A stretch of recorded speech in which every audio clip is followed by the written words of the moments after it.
Hi అండి, అందరికీ నమస్కారం. Welcome to my channel. ఈ వీడియోలో ఏపీ ప్రభుత్వ ఉద్యోగులకు కీలక ఆదేశాలు. ప్రభుత్వం తాజాగా ఆదేశాలైతే జారీ చేసిందండి ప్రభుత్వ ఉద్యోగులకు.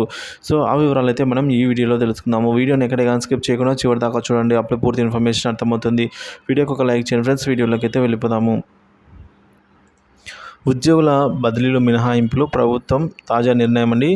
ఏపీ ప్రభుత్వ ఉద్యోగుల బదిలీలపైన ఫోకస్ చేసింది రాష్ట్ర ప్రభుత్వం. తాజాగా జరిగిన మంత్రివర్గ సమావేశంలో ఉద్యోగుల బదిలీ అంశంపైన చర్చ జరిగింది. ప్రజా సంబంధ శాఖల్లో త్వరలో ఉద్యోగుల బదిలీలు చేపట్టాలని రాష్ట్ర మంత్రివర్గం నిర్ణయం తీసుకుంది. సో రాష్ట్రంలో ప్రభుత్వం మారిన తర్వాత కార్యాలయాల్లో కొంత మార్పు కనిపించాలన్న ఆలోచనతో ఈ నిర్ణయం తీసుకున్నారు. ఇదే సమయంలో కొన్ని కీలక శాఖలకు చెందిన వారికి మాత్రం మినహాయింపు ఇవ్వాలి అని డిసైడ్ అయ్యారు.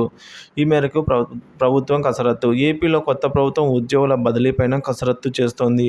తాజా మంత్రివర్గ సమావేశంలో జరిగిన చర్చ మేరకు గ్రామ వార్డు సచివాలయ సిబ్బందికి, అలాగే పంచాయతీ కార్యదర్శులు, గ్రామ రెవెన్యూ సిబ్బందికి, వివిధ శాఖల్లోని ఇంజనీరింగ్ సిబ్బంది, పోలీసులు ఇలా ప్రజలతో నిత్యం సంబంధాలు ఉండే శాఖల్లోని ఉద్యోగుల బదిలీలు చేపట్టాలని నిర్ణయం తీసుకున్నారు. ప్రజల రోజువారీ వ్యవహారాలతో సంబంధం లేని ఉపాధ్యాయులు, వైద్యులు వంటి వారికైతే ప్రస్తుతం బదిలీలు చేపట్టాల్సిన అవసరం లేదని మంత్రివర్గ సమావేశం అభిప్రాయం పడింది. ఇక ప్రైవేటు దుకాణాలు. మంత్రివర్గ సమావేశంలో పలు కీలక అంశాలపైన చర్చ జరిగింది. రాష్ట్రంలో ప్రస్తుతం ఉన్న ప్రభుత్వ మద్యం షాపుల స్థానంలో ప్రైవేటు మద్యం షాపుల ఏర్పాటుకు అనుమతి ఇవ్వాలని కేబినెట్ సూత్రప్రాయంగా అయితే నిర్ణయం తీసుకుందండి. అక్టోబర్ మొదటి వారంలో ప్రైవేటు షాపులు ప్రారంభమయ్యే అవకాశం ఉన్నందున సంకేతాలు అయితే మంత్రివర్గ సమావేశంలో వెలువడ్డాయి. అధికారిక అజెండాతో తర్వాత సీఎం చంద్రబాబు మంత్రులకు పలు అంశాలపైన దిశానిర్దేశం చేశారు. జగన్ పైన ప్రజల్లో తిరుగుబాటుకు కారణాలను గమనంలోకి తీసుకోవాలని మంత్రులకు సూచించారండి చంద్రబాబు. ఇక మంత్రులకు దిశానిర్దేశం.